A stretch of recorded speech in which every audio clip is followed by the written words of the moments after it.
الله أكبر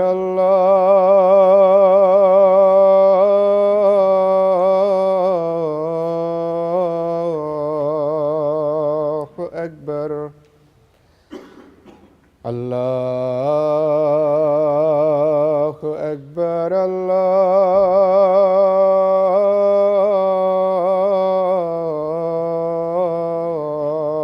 الله أكبر أشهد أن لا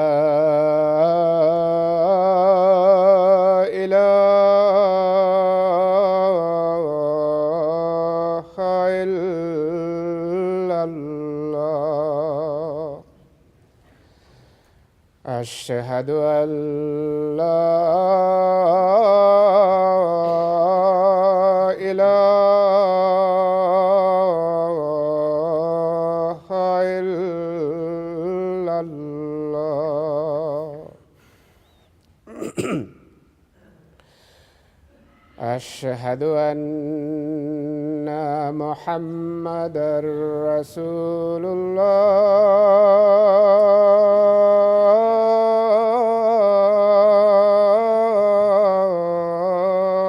الله أشهد أن محمدًا رسول الله حي على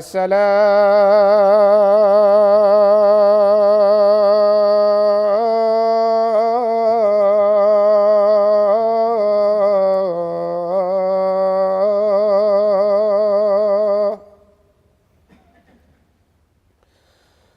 حي على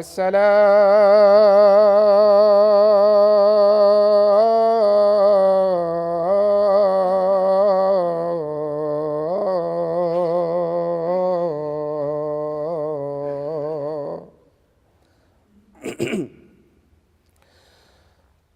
حي على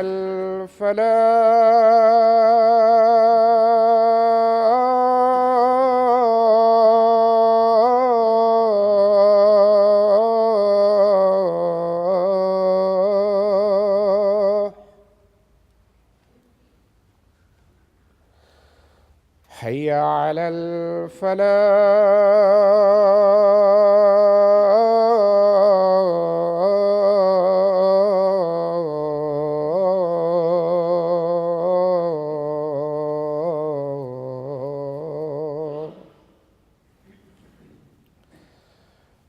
الله أكبر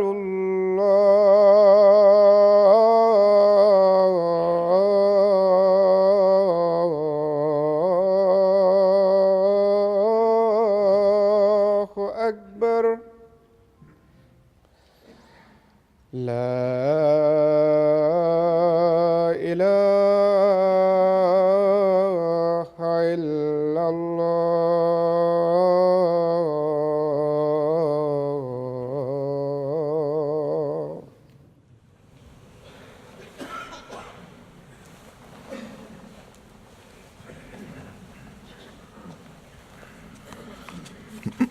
السلام علیکم ورحمۃ اللہ.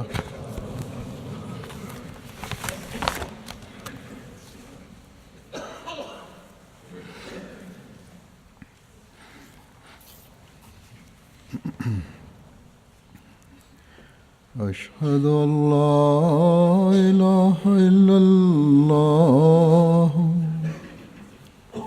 وحده لا شريك له وأشهد أن محمدًا عبده ورسوله.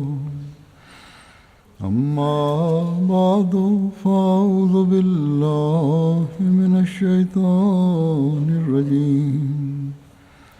بسم الله الرحمن الرحيم الحمد لله رب العالمين الرحمن الرحيم مالك يوم الدين إياك نعبد وإياك نستعين اهدنا الصراط المستقيم صراط الذين أنعمت عليهم غير المغضوب عليهم ولا الضالين.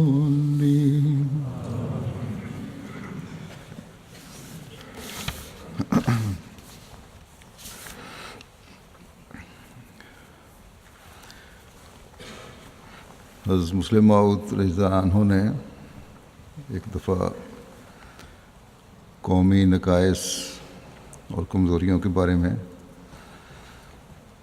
ایک خطبہ ارشاد فرمایا تھا، جس میں ان کمزوریوں کی وجوہات اور جماعت کو ان سے بچنے کی طرف توجہ دلائی تھی۔ اس مضمون کی آج بھی ضرورت ہے، اس لیے میں نے اس سے استفادہ کرتے ہوئے آج اس مضمون کو لیا ہے۔ نقائص اور کمزوریاں ہمیشہ دو قسم کی ہوتی ہیں، ایک فردی کمزوریاں اور نقائص، اور ایک قومی کمزوریاں اور نقائص۔ اسی طرح خوبیاں بھی دو قسم کی ہوتی ہیں، فردی خوبیاں اور دوسرے قومی خوبیاں۔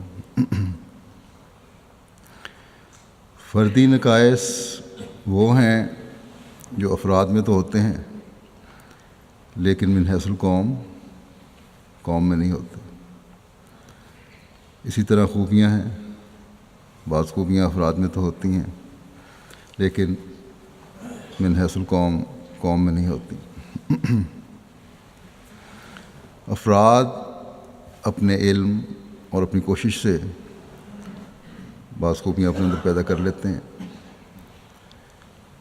اسی طرح نقائص کی وجوہات اور اسباب ہر شخص کے اپنے حالات اور ماحول کی وجہ سے ہوتے ہیں۔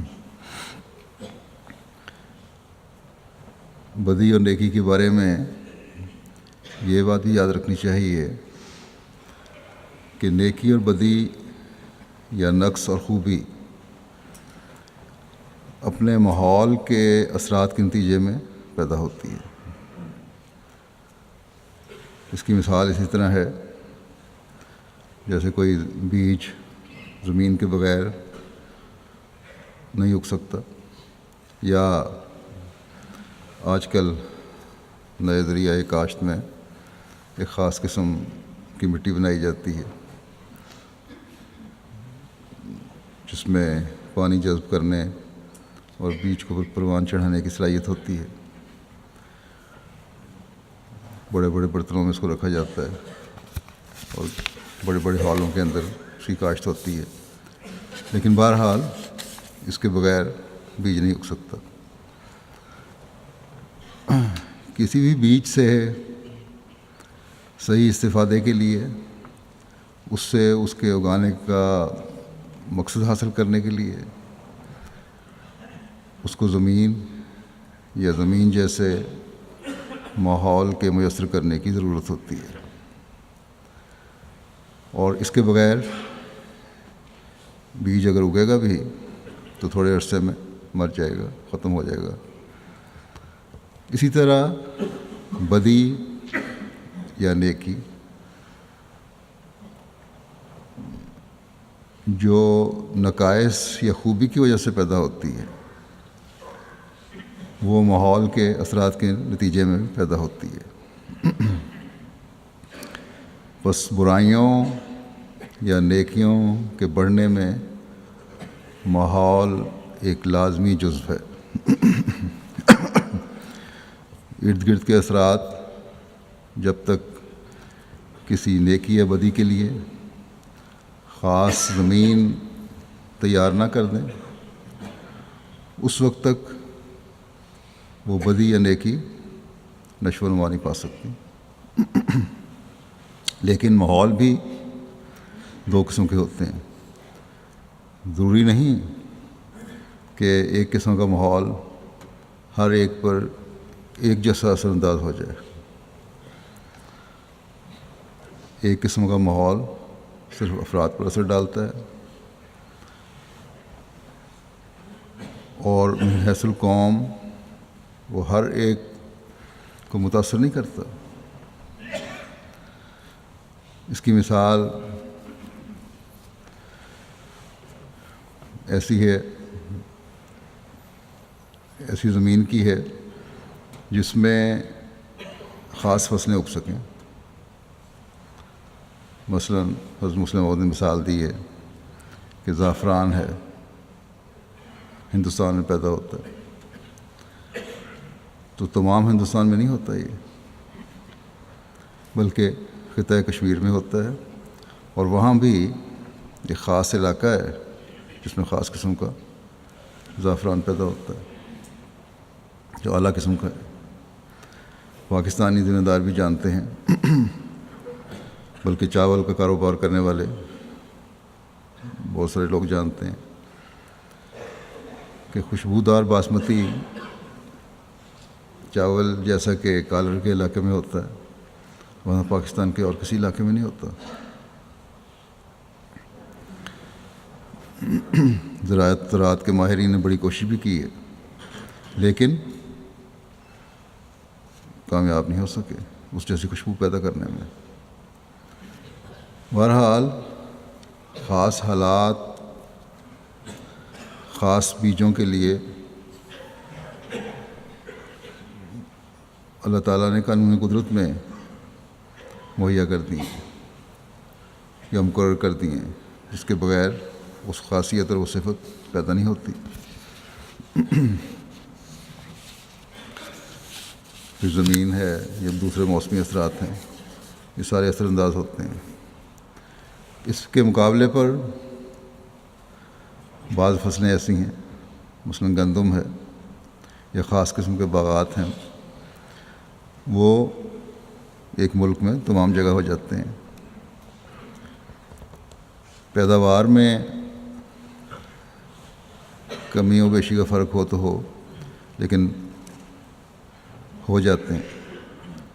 بس اس طرح نیکیاں اور بدیاں بھی بعض اثرات کے تحت قومی حیثیت اختیار کر لیتی ہیں اور پوری قوم کی ترقی یا زوال کا ذریعہ بن جاتی ہیں۔ افراد کی بدیاں تو افراد کی کوشش سے ٹھیک ہو سکتی ہیں، اور اگر کوشش کریں تو نہ صرف بدیاں دور ہو جائیں گی، بلکہ افراد میں اگر وہ کوشش کریں تو فردی خوبیاں بھی پیدا ہو سکتی ہیں۔ لیکن جو قومی اثرات کے تحت بدیاں یا نیکیاں ہوں، ان کے لیے کسی ایک فرد کی کوشش کارآمد ثابت نہیں ہو سکتی، کیونکہ فرد جزو ہے کل کا، حصہ ہے کل کا، اور جو خرابی کل میں ہو وہ جز کی اصلاح سے ٹھیک نہیں ہو سکتی، بلکہ کل کی خرابی اگر ہو تو اس سے فرد بھی متاثر ہوتا ہے۔ اگر ایک علاقے میں ماحول ہی خراب ہے تو اس ماحول کی وجہ سے وہاں رہنے والے تمام لوگ متاثر ہوں گے۔ مثلا اگر کوئی شخص اگر مثال لیں ہم انسانی جسم کی، اگر کوئی شخص زہر کھا لے تو یہ نہیں ہو سکتا کہ وہ زہر ہاتھ، پاؤں اور دماغ یا دوسرے اعضاء پر اثر نہ کرے۔ یہ تمام جسم پر اثر کرے گا۔ اسی طرح ہمارا کھانا ہے، گوشت، پھل وغیرہ ہم کھاتے ہیں اور مختلف چیزیں ہم کھاتے ہیں، ان سے جسم کا ہر حصہ فائدہ اٹھائے گا، کیونکہ یہ تمام اعضاء افراد ہیں کل کے، یعنی جسم کے۔ اس لیے وہ زہر میں بھی حصہ لیتے ہیں اور اچھی خوراک میں بھی حصہ لیتے ہیں۔ اسی طرح جو نیکی یا بدی قومی طور پر پیدا ہو وہ تمام قوم پر اثر ڈالتی ہے۔ بس جو قومی بدیاں یا نیکیاں ہوں ان کا مقابلہ کوئی خاص حصہ جسم یا فرد نہیں کر سکتا، یا کسی خاص فرد کی اصلاح سے قومی اصلاح نہیں ہو سکتی۔ نہ بدیوں کو دور کیا جا سکتا ہے اس طرح، نہ ہی نیکیوں کو پھیلایا جا سکتا ہے، کیونکہ کل کا اثر جزء پر ضرور پڑتا ہے۔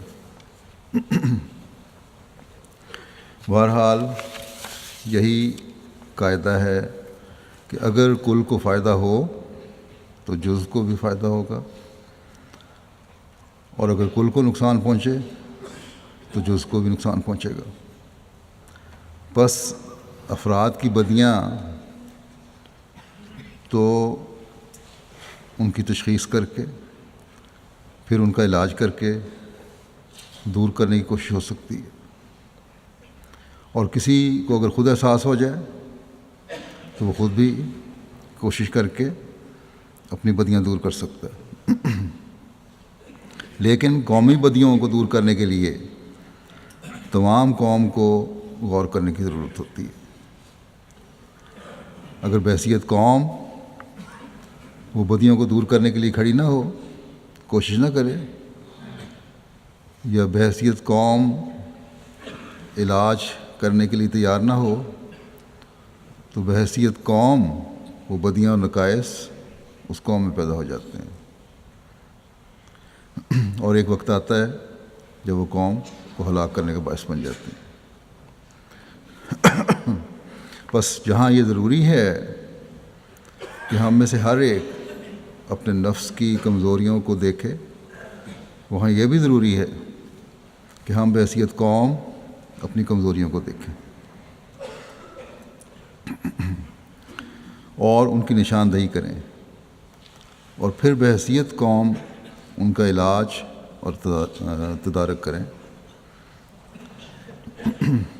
اور اس علاج میں ہر ایک کو اپنا کردار ادا کرنا ہوگا، کیونکہ بغیر مشترکہ کوشش کے اور مشترکہ طور پر علاج کے ہم کامیاب نہیں ہو سکتے۔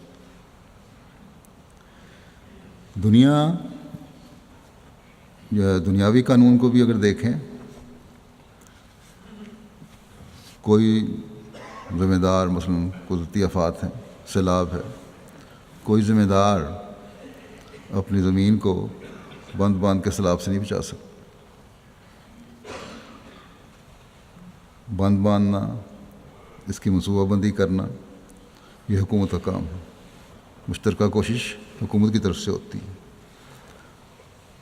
حکومت نام ہے لوگوں کے جمع ہونے کا، اور جہاں حکومتیں ہی نکمی ہوں وہاں پوری قوم کو نقصان ہوتا ہے۔ جیسا کہ پاکستان میں بھی ہم نے گزشتہ دنوں جو سیلاب آیا گرمیوں میں، اس میں دیکھا، اور ہمیشہ دیکھتے ہیں۔ بعض قدرتی آفات سے بچا جا سکتا ہے، بے شک قدرتی آفات ایسی ہیں کہ جب آئیں تو ان سے بچنا مشکل ہے، لیکن ایسی بھی ہیں جن سے بچا جا سکتا ہے۔ بعض آفات کے آنے سے پہلے ان سے ہوشیار کرنے کے سامان ہو جاتے ہیں، لیکن انسان اپنی لاپرواہی کی وجہ سے توجہ نہیں دیتا اور نقصان اٹھاتا ہے۔ بہرحال اگر قوم کو یا حکومت کو اپنی ذمہ داریوں کا احساس نہ رہے تو نقصان کئی گنا بڑھ جاتا ہے، اور یہ عموماً دنیا میں ہم دیکھتے ہیں۔ بس قومی احساس اصلاح کے لیے ضروری ہے۔ جماعت احمدیہ کے حوالے سے اس بارے میں حضرت مسلم موعود نے توجہ دلاتے ہوئے کہ ہمیں ان قومی بدیوں کو کس طرح دیکھنا چاہیے اور ان پر کس طرح غور کرنا چاہیے، یہ فرمایا کہ اگر جماعت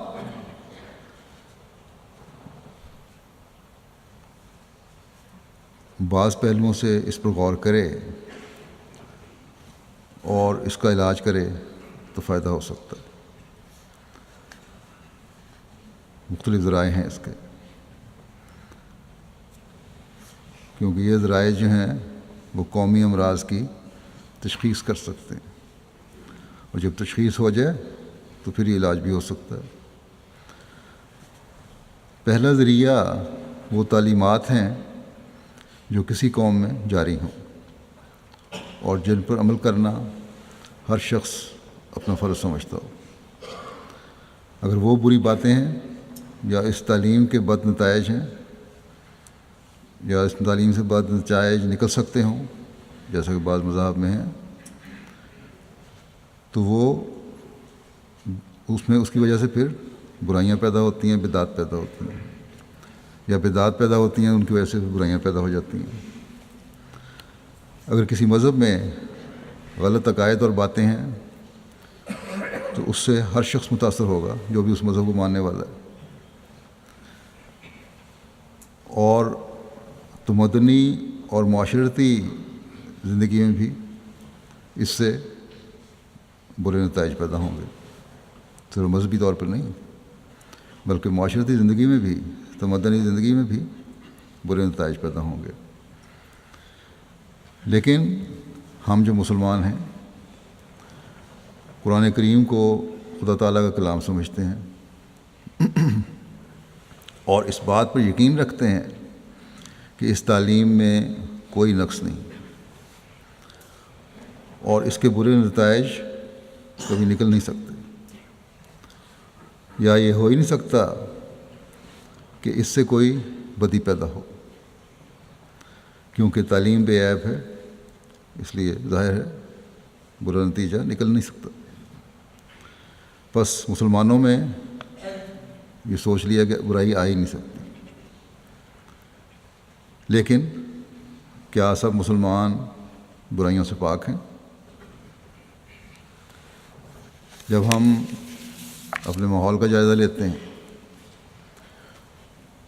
مسلمانوں کی عمومی حالت دیکھتے ہیں، تو پتہ چلتا ہے کہ اکثریت تو برائیوں میں مبتلا ہے۔ بس اس بات پر غور کرنے کی ضرورت ہے کہ قرآن میں تو کوئی نقص نہیں ہے۔ خدا تعالیٰ نے خود اس میں یہ اعلان فرما دیا کہ اس میں کوئی نقص نہیں ہے، کامل اور مکمل شریعت ہے۔ اگر قرآن کریم کی بے شمار پیش گوئیاں اور باتیں پوری ہوئی ہیں اور ہم دیکھتے ہیں کہ پوری ہو رہی ہیں، تو اللہ تعالیٰ کا یہ اعلان بھی یقیناً سچا ہے کہ قرآن کریم کی تعلیم ہر عیب سے پاک ہے اور کامل اور مکمل تعلیم۔ بس اس بات کو ہم یقیناً سچا سمجھتے ہیں۔ اب سوال یہ ہے کہ پھر کمی کہاں ہے؟ اس کا جواب یہی ہونا چاہیے کہ پھر اس کے سمجھنے میں غلطی ہے، اس پر عمل میں غلطی ہے۔ بس اگر قرآن کریم میں کوئی نقص نہیں ہے تو یقیناً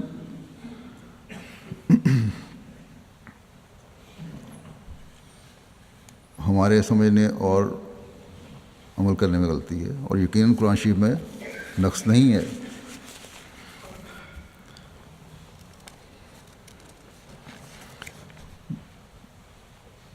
اور یہ سمجھنے کی غلطی کی وجہ سے قوم متاثر ہوئی۔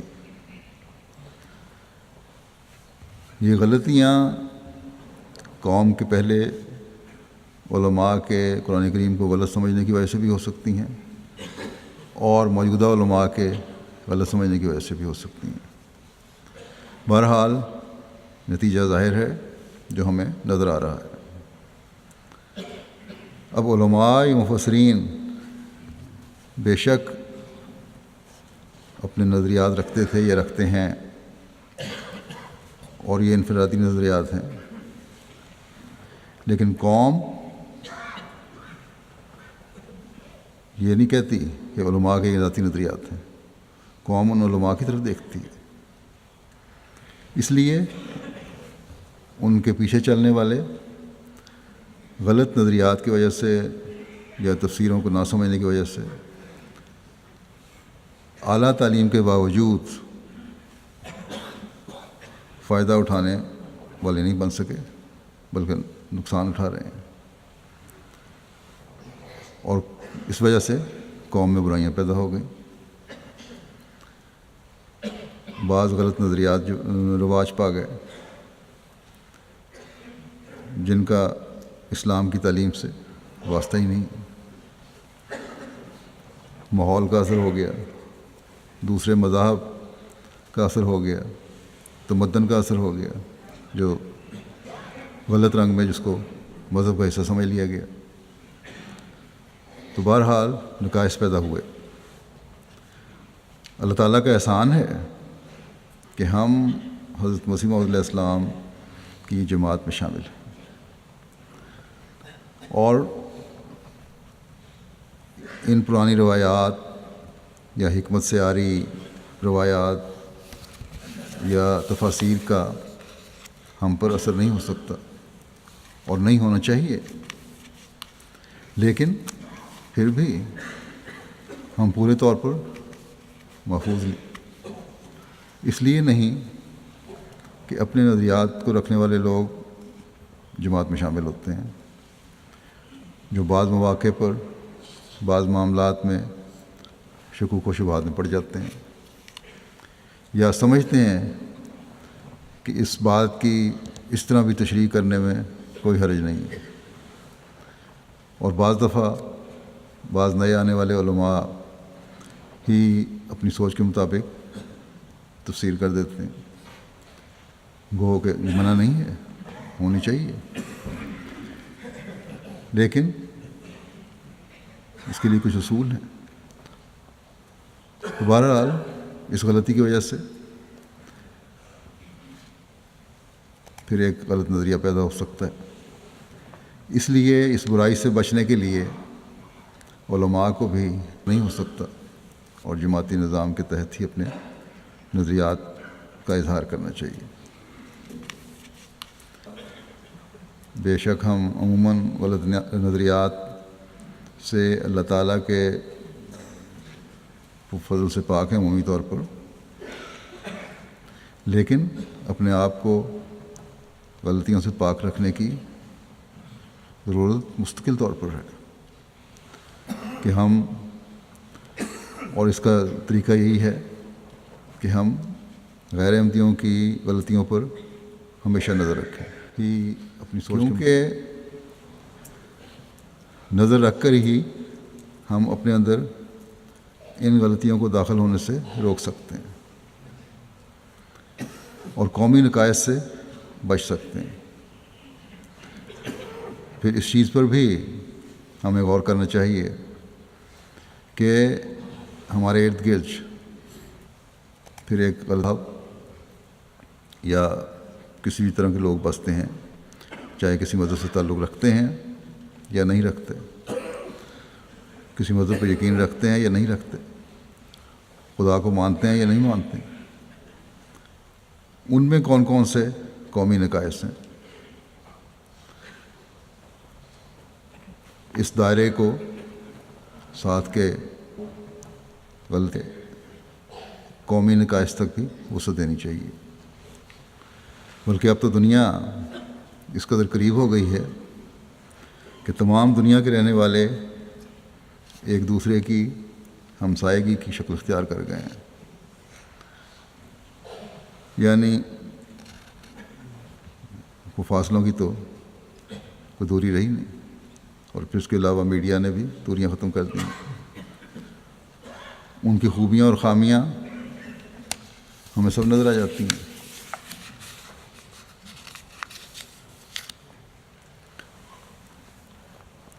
اور اب ایک دوسرے پر پڑھتے رہتے ہیں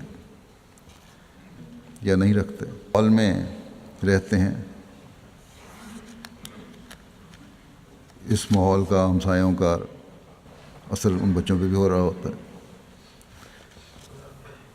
ماں باپ چاہے بچوں کو سکھاتے رہیں، لیکن جہاں بھی کمزوری ہوتی ہے سکھانے کے باوجود بھی اثر ہو جاتا ہے ماحول کا۔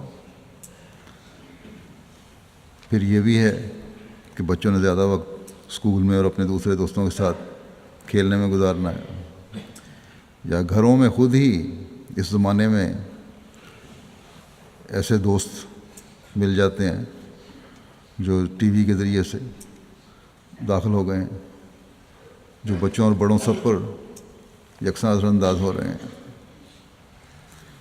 اس کا نتیجہ یہ ہے کہ بچے ماں باپ کی بات سننا نہیں چاہتے، اور ماں باپ خود بھی بچوں سے فاصلے پیدا کرتے چلے جا رہے ہیں اپنی مصروفیات کی وجہ سے یا اور وجوہات کی وجہ سے۔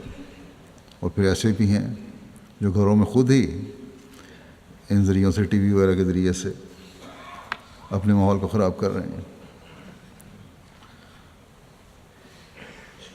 اور بہرحال نتیجہ پھر اس کا یہ نکلتا ہے اور نکل رہا ہے کہ ماں باپ بچوں پر ظلم کرنے لگ جاتے ہیں، اور بچے ماں باپ کی عزت و احترام نہیں کرتے، کہہ دیتے ہیں کہ اس ماحول میں ایسے ہی رہنا ہے، اگر یہاں آئے ہو تو اس طرح گزارا کرنا پڑے گا۔ اور یہ پھر فردی برائیاں نہیں رہتی، یہ قومی برائیاں بنتی چلی جا رہی ہیں، گھر برباد ہو رہے ہیں، ماں باپ بچوں کا روحانی قتل بھی کر رہے ہیں اور جسمانی قتل بھی کر رہے ہیں۔ مغربی معاشرہ تو آزادی کے نام پر ایک تباہی کی طرف جا ہی رہا ہے، اور یہ قومی بدی ہے، لیکن اس کی لپیٹ میں بعض احمدی بھی آ رہے ہیں۔ اس سے پہلے کہ یہ قومی برائی بنے اور وسیع طور پر پھیل جائے، اور حضرت مسیح موعود علیہ السلام کو ماننے کے بعد ہم پھر جہالت میں واپس چلے جائیں، ہمیں قوم کی حیثیت سے ان باتوں سے بچنے کے لیے کوشش کو تیز تر کرنے کی ضرورت ہے۔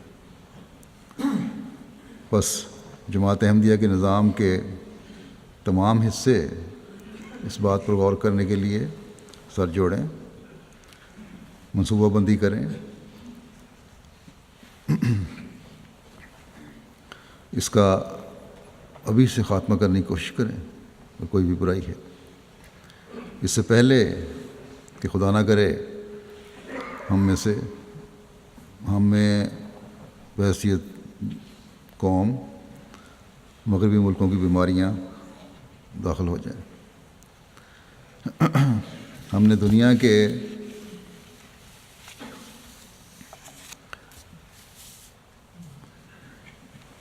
علاج کا بیڑا اٹھایا، ہم نے یہ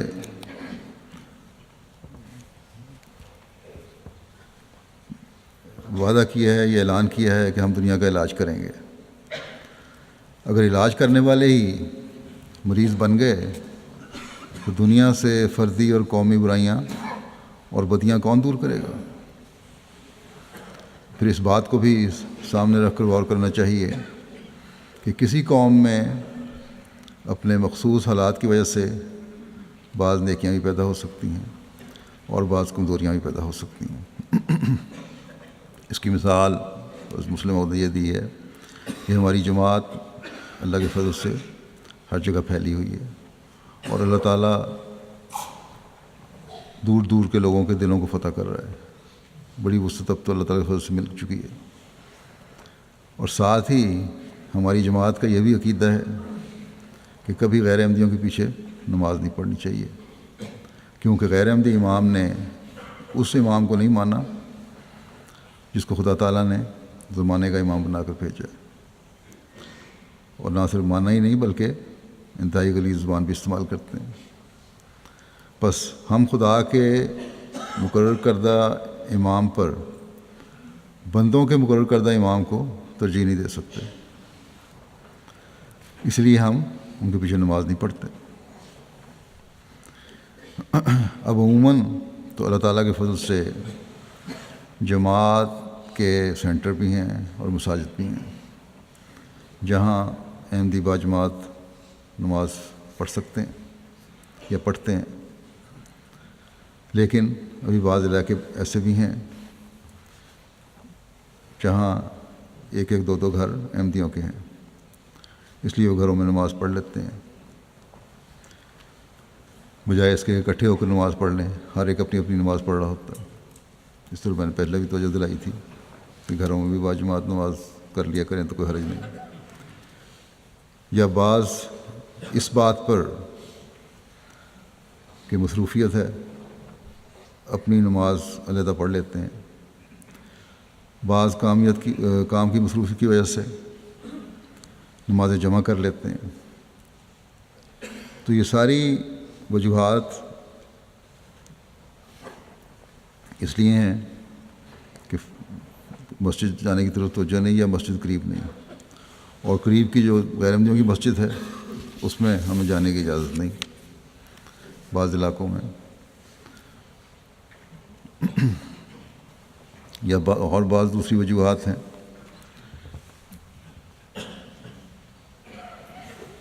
اس کی وجہ سے نماز تو بہرحال پڑھ ہی لیتے ہیں لیکن گھر میں پڑھتے ہیں، اور نماز باجماعت کی طرف عموماً توجہ نہیں ہے، یا یہ بھی ہے کہ نمازیں جمع کرنے کی طرف بلا وجہ زیادہ توجہ ہو گئی ہے، باوجود توجہ دلانے کے، بار بار کی تلقین کے، باجماعت نماز کے لیے ایک بڑی تعداد کو ذوق و شوق نہیں ہے۔ گویا یہ ایک قومی بیماری بن رہی ہے، اس لیے اس کے شدت سے علاج کی بہت زیادہ ضرورت ہے۔ یہ فردی نقص نہیں ہے کہ فلاں شخص مسجد میں باجماعت نماز پڑھنے نہیں آیا، یہ جس طرح عدم توجہی کا اظہار ہو رہا ہے،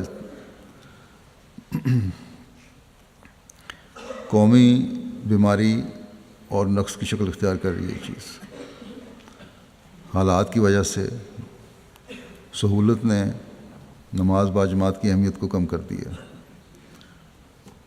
بے شک احمدی نمازیں گھروں میں پڑھتے ہیں، اور ان میں ایسے بھی ہیں، بہت سے ایسے ہیں جو بڑے گریہ وداری سے گڑ گڑا کر نمازیں پڑھتے ہیں،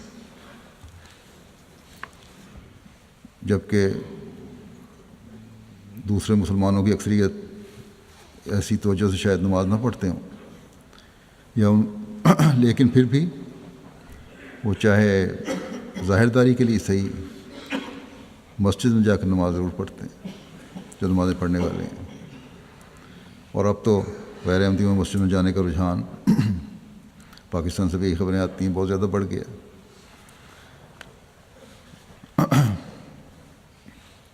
جہاں یہ تو نہیں پتہ کہ نمازیں توجہ سے پڑھتے ہیں کہ نہیں، لیکن جاتے ضرور ہیں، اور پھر وہاں جماعت کے خلاف غلط اور بیہودہ باتیں بھی سنتے ہیں، ان کی وجہ سے ان میں نفرتیں بھی پیدا ہو رہی ہیں۔ تو برائیاں تو باہر ان میں پیدا ہو رہی ہیں، لیکن ایک چیز ہے کہ مسجد میں جاتے ہیں۔ ہم نے مسجد میں اگر جانا ہے تو برائیوں کو دور کرنے کے لیے جانا ہے، اس لیے بہت فرق ہے ہمارا جانے میں اور ان کے جانے میں، لیکن ان کو اس طرح توجہ ہو چکی ہے اور ہماری اس طرح توجہ میں بہت کمی ہے۔ بس ہمیں اس طرح توجہ دینی چاہیے کہ مسجدوں کو آباد تو حقیقی مومنوں نے کرنا ہے، اور حقیقی مومن وہی ہیں جنہوں نے زمانے کے امام کو مانا ہے، نہ کہ عبادت کے نام پر فتنہ و فساد کرنے والوں نے۔ من حیث القوم مسجد میں جا کر نماز نہ پڑھنے یا نمازیں جمع کرنے کا نقص مزید بڑھنے کا خطرہ اور امکان اس وقت بڑھ جاتا ہے جب ہم یہ دیکھتے ہیں کہ بچوں کے ذہنوں میں اس کی اہمیت کم ہوتی جا رہی ہے، اور بعض بچے اپنے ماں باپ کی حالت دیکھ کر یہ کہنے بھی لگ گئے ہیں کہ دن میں 3 نمازیں ہوتی ہیں، جب کہو کہ 5 ہوتی ہیں تو کہہ دیتے ہیں کہ ہم نے تو اپنے ماں باپ کو 3 نمازیں پڑھتی دیکھا ہے۔ بس اس بارے میں ہر جگہ غور اور منصوبہ بندی کی ضرورت ہے، نہیں تو اگلی نسل میں یہ قومی بدی بن جائے گی۔ اپنے ماحول پر نظر ڈال کر، جیسا کہ میں نے کہا، ہمیں وسیع تر منصوبہ بندی کرنے کی ضرورت ہے۔ آج دنیا کی جو حالت ہے کہ خدا سے اور دین سے دور ہٹ رہے ہیں، اگر ہم نے شدت کے ساتھ کوشش نہ کی تو مختلف قسم کی بدیاں ہمارے اندر داخل ہونا شروع ہو جائیں گی۔ ایک بدی کے بعد پھر دوسری بدی بھی آتی ہے، نام کا دین رہ جائے گا، روح نہیں رہے گی۔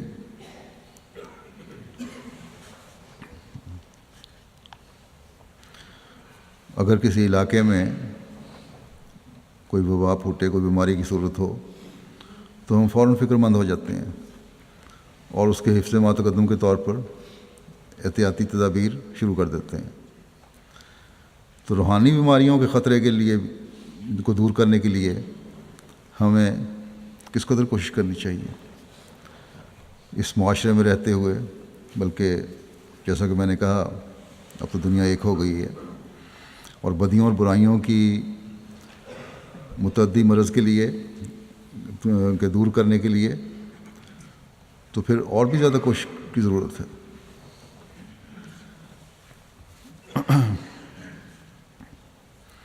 جو حفظ ما تقدم کرتے ہیں، علاج کراتے ہیں، بچت کے ٹیکے لگواتے ہیں، وہ ظاہری بیماریوں سے دوسروں کی نسبت زیادہ محفوظ رہتے ہیں۔ بس اپنے آپ کو روحانی بیماریوں سے محفوظ رہنے کے لیے، جیسا کہ میں نے کہا، ہر سطح پر قومی سوچ کے ساتھ حفظ ما تقدم کی ضرورت ہے۔ ان غلط عقائد اور عملوں کی تبدیلی کی وجہ سے جو علماء نے امت میں پیدا کر دیے، مسلمانوں کا ایک بہت بڑا حصہ باوجود کامل تعلیم کے گمراہ ہو گیا۔ اب ہمیں اپنی اصلاح کے بعد مستقل طور پر گمراہی سے بچنے کے لیے بہت زیادہ کوشش کی ضرورت ہے۔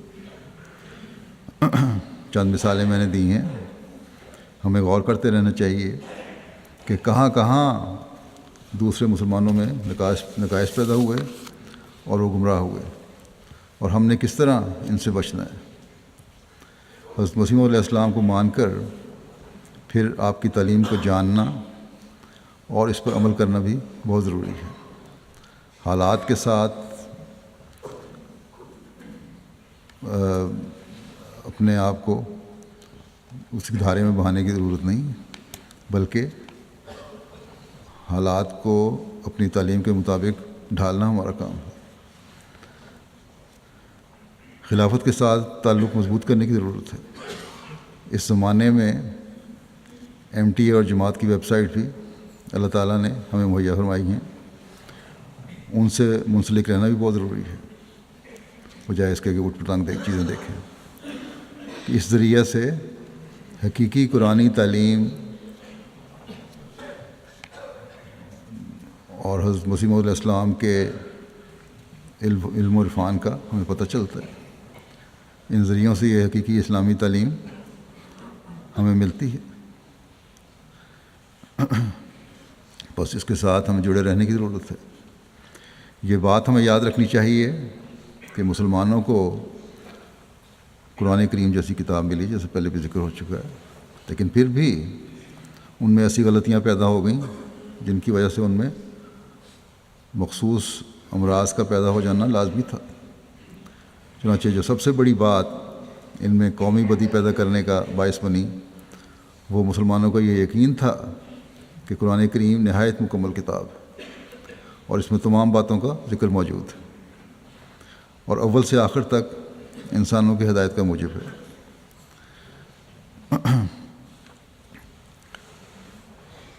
بس ان باتوں سے بظاہر تو یہ لگتا ہے کہ اس وجہ سے یہ قرآن کریم کی خوبی کو عیب بتایا جا رہا ہے، کیونکہ اس کے باوجود مسلمانوں میں غلط اثر ہوا قائم۔ مگر اگر غور کیا جائے تو معلوم ہوگا کہ دراصل یہ ہے تو خوبی، مگر اس کو غلط طور پر سمجھنے کی وجہ سے مسلمانوں میں بہت بڑا عیب پیدا ہو گیا۔ اس میں کوئی شبہ نہیں کہ قرآن کریم مکمل کتاب ہے، اور اس میں کوئی شبہ نہیں کہ یہ قیامت تک کے لیے ہدایت نامہ ہے، جس میں تمام اعلیٰ تعلیمیں جمع کر دی گئی ہیں۔ مگر اس میں بھی کوئی شک نہیں کہ اللہ تعالیٰ جو انسانی دماغ کا خالق ہے، وہ یہ بھی جانتا تھا کہ دماغ کی یہ خاصیت ہے کہ اگر اسے سوچنے کی عادت نہ ڈالی جائے تو یہ مردہ ہو جاتا ہے اور اس میں ترقی کرنے والی کیفیت باقی نہیں رہتی۔ اس لیے وہ قرآن کو اس نے کامل بنایا ہے، مگر ہر حکم جو اس نے دیا اس کا ایک حصہ انسان کے دماغ کے لیے چھوڑ دیا۔ کچھ اصول بنائے جو واضح اور ظاہر ہیں، اور کچھ ایسی باتیں ہیں جن پر غور کرنے کی ضرورت ہے تاکہ انسان خود تلاش کرے، تاکہ انسان کا دماغ ناکارہ نہ ہو جائے۔ اس لیے قرآن کریم ایسے الفاظ اور اب عبارت میں نازل کیا گیا ہے کہ ان پر غور کر کے معارف پر اطلاع ہوتی ہے، اس کی گہرائی کا پتہ چلتا ہے۔ ورنہ اگر سب کو یکساں فائدہ پہنچانا مد نظر ہوتا تو ایک کھلا مضمون ہوتا قرآن کریم میں، ہر شخص خواہ غور کرتا یا نہ کرتا ان مضامین سے آگاہ ہو جاتا۔ اس سے الہی منشا یہی ہے کہ انسانی دماغ معطل اور بیکار نہ ہو، اور اس کے سوچنے کی وجہ سے، نہ سوچنے کی وجہ سے نشو و نما رک نہ جائے۔ لیکن یہ بھی واضح ہو کہ اس کے کچھ اصول و ضوابط ہیں، جیسا کہ پہلے بھی میں نے کہا ہے، اور اس زمانے میں ان کی رہنمائی کے لیے ہمیں حضرت مسیح موعود علیہ السلام نے بہت سے اصول بتا دیے ہیں، خود واضح تفسیر کر کے بتا دی ہے، جن کو ہمیں سامنے رکھنا چاہیے، اور اس کے مطابق قرآن کریم کے میں سے جو نئے نکات جو تلاش کرنا چاہیں انہیں تلاش کرنے چاہیے۔ دوسرے مسلمانوں کی طرح اگر صرف پرانی تفسیروں سے ہم چمٹے رہیں تو وہ معارف اور راستے بھی نہیں کھلیں گے جن کی حضرت مسیح موعود علیہ السلام نے رہنمائی فرمائی ہے۔ آج کل تو غیر احمدیوں میں بھی جو مفسر بنتے ہیں، بڑے ڈاکٹر ہیں، علماء ہیں، وہ بھی جماعتی لٹریچر اور تفسیریں پڑھ کر اپنے درس دیتے ہیں، بلکہ بعض ایسے بھی ہیں علماء جو تفسیر کبیر پڑھ رہے ہوتے ہیں۔ تو بہرحال قرآن کریم ایک کامل اور مکمل کتاب ہے، اس میں کوئی شک نہیں، اس میں سب کچھ ہے، لیکن اس کو پڑھ کر غور کرنے والے اور اس پر اس کی تعلیم کے مطابق عمل کرنے والے کو ہی ہدایت نصیب ہوتی ہے۔ صرف ایک بات کو لے کر کہہ دینا کہ ہدایت مل گئی کافی نہیں بلکہ ہر بات پر عمل کرنا ضروری ہے۔ قومی اور فردی برائیوں اور خوبیوں کا پتہ چلتا ہے اس سے۔ اس کتاب میں اللہ تعالیٰ نے آخرین کی تعلیم کے لیے اور ان کی سوچوں کو وسیع کرنے اور روشنی دکھانے اور قرآن کریم کو سمجھنے کے لیے اپنا ایک فرشتہ بھیجنے کا بھی اعلان فرمایا، لیکن جو غور کرنے والے نہیں، علماء کو کہلا کر بھی جاہل ہیں اور خدا تعالیٰ کے بھیجے ہوئے کے انکاری ہیں۔ قرآن کریم کے علوم کی وسعت سے محروم ہے اس وجہ سے، اور جہالت میں ڈوب کر اسلام کی غلط تشریح کر کے اسلام کی خوبیاں دکھانے کے بجائے اسے بدنام کرنے کی کوشش کر رہے ہیں۔ پس ان مسلمانوں کے یہ عمل ہمیں مزید اس طرف غور کرنے والے اور متوجہ کرنے والے ہونے چاہیے کہ ہم صرف ظاہر پر اکتفا نہ کریں، بلکہ اسلام کی تعلیم کی روح کو سمجھتے ہوئے ہر برائی کو قومی برائی بننے سے پہلے دور کرنے والے اور ہر نیکی کو قومی نیکی بنا کر پوری جماعت میں اس کو رائج اور لاگو کرنے والے ہوں۔ ہمیشہ ایسا ماحول میسر رکھنے والے ہوں اور اس کو آگے اپنی نسلوں میں منتقل کرنے والے ہوں جس سے بدیاں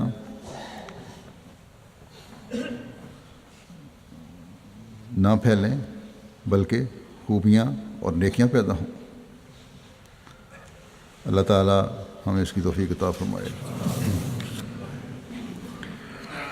آج نماز کے بعد میں 2 حاضر جنازے پڑھاؤں گا اور 2 جنازہ غائب ہوں گے۔ جنازہ ہے مکرمہ جو حاضر جنازوں میں سے رضیہ مسرت خان صاحبہ، اہلیہ مکرمہ عبداللطیف خان صاحب حوصلوں کا جو سیکریٹری رشتہ ناتا ہیں لطیف خان صاحب، 11 فروری 2015 کو ان کی وفات ہوئی 79 سال کی عمر میں۔ انا للہ و انا الیہ راجعون۔ آپ حضرت محمد ظہور خان صاحب صحابی حضرت مسیح علیہ السلام کی بہو اور صوبے دار کرم بخش صاحب کی بیٹی تھیں۔ 1962 میں انگلستان آئیں، 1975 میں 2 سال صدر لجنہ ہونسلو اور پھر لمبا عرصہ ہونسلو میں لجنہ کی سیکریٹری ضیافت کے طور پر خدمت کی توفیق پائی۔ مہمانوں کے علاوہ جماعتی پروگرام کے مواقع پر اپنی ٹیم کے ہمراہ نہایت خوش دلی سے مہمان نوازی کیا کرتی تھیں۔ ہونسلوں میں احمدی بچوں کے علاوہ غیر جماعت احباب کے بچوں کو بھی قرآن کریم ناظرہ پڑھانے کی توفیق پائی۔ آپ انتہائی خوش اخلاق ملنسار مہمان نواز ایک مخلص خاتون تھیں۔ خلافت سے اخلاص و وفا کا تعلق تھا، بچوں کی اچھی دینی تربیت کی۔ کسی نہ کسی رنگ میں آپ کے بچے دین کی خدمت کی توفیق پا رہے ہیں۔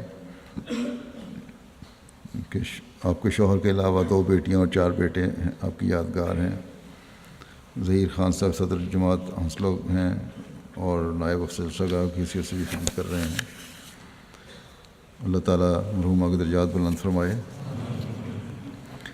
دوسرا جنازہ عزیزم عامر شیراز صاحب ابن مکرم شاہد محمود صاحب ماڈرن ساؤتھ کا ہے۔ 12 فروری 2015 کو بارزہ کینسر 29 سال کی عمر میں وفات پا گئے۔ انا للہ و انا الیہ راجعون۔ حضرت مسیح علیہ السلام کے صحابی حضرت مصری حسن الدین صاحب رضی اللہ عنہ مرحوم ان کے پردادا اور حضرت حکیم جلال الدین صاحب رضی اللہ عنہ ان کے والد کے پڑنانا تھے۔ اپنے حلقے میں خدمت کے لیے ان کے علاوہ جلسہ سالانہ پر خدمت خلق اور سیکیورٹی کی ڈیوٹی بڑے شوق سے دیا کرتے تھے۔ بڑے خوش اخلاق ملنسار اور مخلص نوجوان تھے۔ پسماندگان میں والدین کے علاوہ اہلیہ اور 2.5 سالہ بچی یادگار چھوڑی ہیں۔ عزیز مرحوم کو کینسر تھا اور بڑا لمبا عرصہ بڑی تکلیف دہ بیماری کو بڑے ہنستے ہوئے گزارا انہوں نے۔ میرے پاس بھی انتہائی بیماری کی حالت میں آئے، جب بھی آتے تھے تو مسکرا رہے ہوتے تھے۔ بہت پیارے بچے تھے۔ اللہ تعالیٰ ان سے مغفرت اور پیار کا سلوک فرمائے، اپنی رحمت کی چادر میں ڈھانپ لے۔ ان کی بیوی اور بیٹی کو بھی اپنی حفظ و امان میں رکھے اور صبر عطا فرمائے۔ ان کے والدین کو بھی صبر اور حوصلہ عطا فرمائے۔ جنازہ غائب میں پہلے ہے مکرم الحاج رشید احمد صاحب جن کی وفات ملواکی امریکہ میں 7 فروری 2015 کو ہوئی، انا للہ و انا الیہ راجعون۔ ان کی عمر وفات کے وقت 91 سال تھی۔ مرحوم امریکہ کے شہر سینٹ لوئس میں 1923 میں پیدا ہوئے، 1947 میں بیعت کر کے اسلام میں احمدیت میں داخل ہوئے۔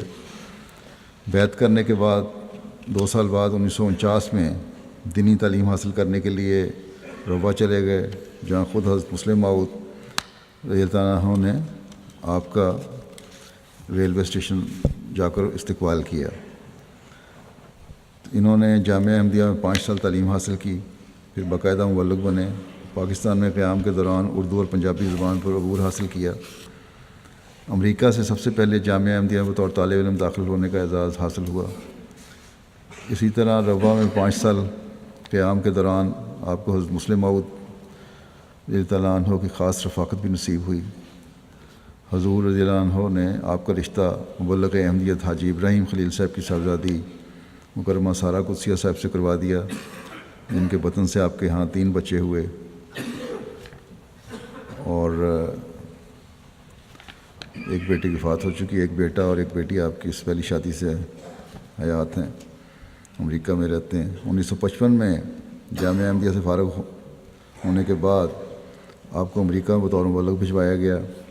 حضرت مسلم موعود نے آپ کی روا سے روانگی کے وقت اپنے دست مبارک سے لکھا ہوا آپ کو نصیحت فرمائی، اور ایک پگڑی کا کلا جس میں حضرت مسیح موعود کے کپڑے کا ایک ٹکڑا سلا ہوا تھا آپ کو بطور تحفہ عطا فرمایا، جو ابھی تک آپ کے پاس موجود تھا،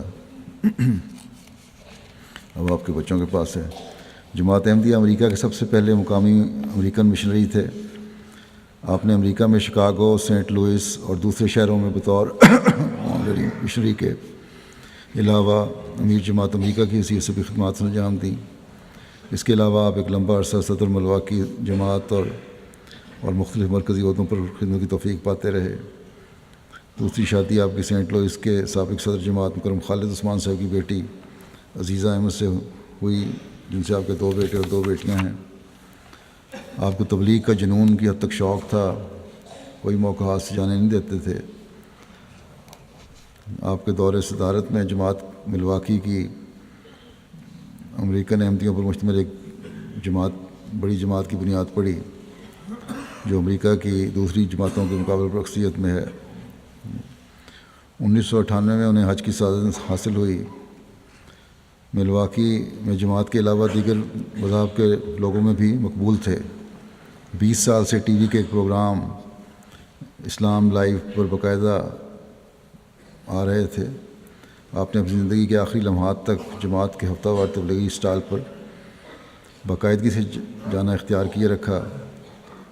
وفات سے قبل جب تک ہوش میں تھے آپ نرسوں کو بھی تبلیغ احمدیت کرتے رہے۔ 1985 اور 86 میں انہوں نے شہر کی مشہور یونیورسٹی آف وسکانسن میں عام مسلمانوں کے لیے ایک بڑے جلسہ کا اہتمام کیا۔ موصوف نے یونیورسٹی آف وسکانسن کے نوجوانوں کے ساتھ بھی رابطہ رکھا ہوا تھا، باقاعدگی سے کیمپس میں تقاریر کیا کرتے تھے، ہزاروں کی تعداد میں طلباء کو اسلام کی پرامن تعلیم سے آگاہ کیا۔ مرحوم باقاعدگی سے متعدد لوکل اور اسٹیٹ لیڈرز کے ساتھ بھی رابطہ رکھتے تھے۔ اتوار کے روز عام لوگوں کے لیے میٹنگ رکھتے، جن میں احمدی احباب کے علاوہ مختلف مذاہب سے تعلق رکھنے والے دوسرے احباب بھی آتے اور ان کی باتوں سے مستفید ہوتے۔ دوستوں کے اظہار پر اور مرکز کی اجازت سے آپ نے اپنی یادداشتوں کو، جن میں حضرت مسلم موعود رضی اللہ عنہ کی رفاقت خاص میں پاکستان کے مختلف مقامات کے سفروں پر جانے اور سوال و جواب کی مجالس میں بیٹھنے اور باقاعدہ طور پر نوٹ بک میں نوٹس کو درج کرنا شامل تھا، اس کو کتابی صورت میں طبع کروانا تھا۔ اس غرض کے لیے کئی سالوں کی محنت کے بعد یہ کتاب تیار ہوئی اور اب مرکز کی منظوری سے شائع ہونے والی ہے۔ مربی سلسلہ ملک فاران ربانی لکھتے ہیں کہ 9 ماہ قبل میری بطور مبلغ یہاں پہلی ملاقات آپ سے ہوئی۔ میری عمر کم ہونے کے باوجود آپ نہایت محبت سے ملے۔ پھر جب میں نے آپ سے جماعت ملواکی میں بعض پروگراموں کے متعلق مشورہ کرنا چاہا تو اردو میں مجھے مخاطب ہو کر کہا، مولانا صاحب آپ خلیفہ وقت کے نمائندے ہیں، آپ جو کہیں گے ہم نے صرف اطاعت کرنی ہے۔ اور بڑا اطاعت کا جذبہ تھا ان میں۔ شمشاد صاحب بھی لکھتے ہیں کہ امریکہ آیا تو ہمیشہ میں نے انہیں حضرت مسلم موعود کی باتیں سناتے ہوئے پایا۔ اپنی زندگی کو بھی انہوں نے حضرت مسلم موعود کے ارشادات کے مطابق ڈھالا ہوا تھا۔ گزشتہ جلسہ سالانہ پر ان کی تقریر بھی حضرت مسلم موعود کی یادوں کے بارے میں تھی، اور یہ کہ آئندہ اور موجودہ نسلیں ان یادوں کے ذریعے کیا پیغام دیں گے۔ اسلام، احمدیت اور خلافت کے دفاع میں یہ کہنا بے جا نہ ہوگا کہ آپ ہمیشہ احمدیت کی تبلیغ، دفاع اور خلافت کے لیے ایک ننگی تلوار تھے۔ آپ ہمیشہ احمدیت کی تبلیغ میں سرگرم رہتے تھے۔ بڑھاپے کی عمر میں بھی جب کہ جسم ناتواں اور نحیف تھا، آپ اکیلے ہی تبلیغ کیا کرتے تھے اور مسٹر تبلیغ کے نام سے مشہور تھے۔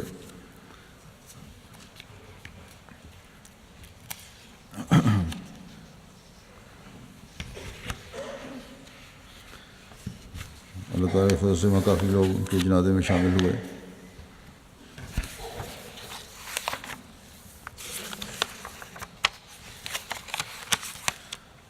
تو اور آج کی جنازہ ہے غائب ہے یہ بھی حسن عبداللہ صاحب آف ڈیٹرائٹ کا، یہ بھی امریکن ہے۔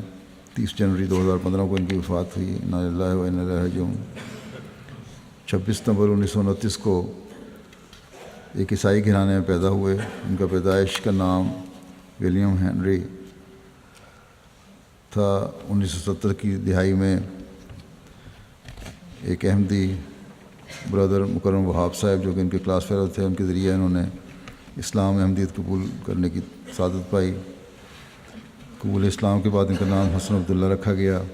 مرحوم بہت خوبیوں کے مالک ایک فدائی احمدی تھے۔ قرآن کریم سے بہت محبت تھی۔ روزانہ تلاوت کرنا ان کا معمول تھا۔ بتایا کرتے تھے کہ وہ سورہ کہف کی پہلی اور آخری 10 آیات کی مستقل تلاوت کیا کرتے ہیں۔ نماز جمعہ باقاعدگی سے ادا کرتے تھے۔ سب سے پہلے مسجد آ کر اپنی خوبصورت آواز میں اذان دیتے۔ نماز جمعہ کے لیے بہت پہلے آ کر نوافل اور تلاوت قرآن کریم کرتے۔ بہت صاف ستھرا لباس زیب تن کیا کرتے تھے۔ ایک دفعہ بیمار ہو گئے تو ہسپتال سے بھی سیدھے جمعہ کا وقت تھا، جمعہ کے لیے مسجد میں آ گئے گھر جانے کے بجائے۔ ڈیٹرائٹ میں مسجد کو آگ لگ گئی تھی، دوبارہ تعمیر کی گئی۔ اس دوران انہوں نے نہایت اخلاص سے افراد جماعت کے لیے اپنا گھر پیش کیے رکھا تاکہ وہ نماز جمعہ ان کے گھر میں ادا کرتے رہیں۔ سلسلہ کی کتب و رسائل بہت شوق سے پڑھتے۔ آپ ان خاص لوگوں میں سے تھے جن کی روحوں میں سچائی کے لیے ایک تڑپ تھی، اور اسی وجہ سے حضرت مسیح علیہ السلام کے پیغام کو قبول کرنے کی توفیق پائی اور آخری لمحے تک اپنا عہد بیعت کو نبھایا۔ ان کی اہلیہ وفات پا چکی ہیں، بچے تو ان کے احمدی نہیں ہیں۔ اللہ تعالیٰ مرحوم سے مغفرت اور رحم کا سلوک فرمائے، سب مرحومین سے ان کے درجات بلند فرمائے۔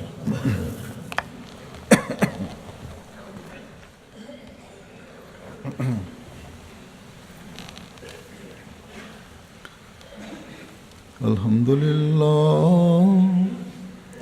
للہ نحمدہ ونستعینہ ونستغفرہ ونؤمن بہ ونتوکل علیہ ونعوذ باللہ من شرور انفسنا ومن سیئات اعمالنا من يهده الله فلا مضل له ومن يضلله فلا هادي له ونشهد أن لا إله إلا الله ونشهد أن محمدا عبده ورسوله عباد الله رحمكم الله إن الله يأمر بالعدل والإحسان وإيتاء ذي القربى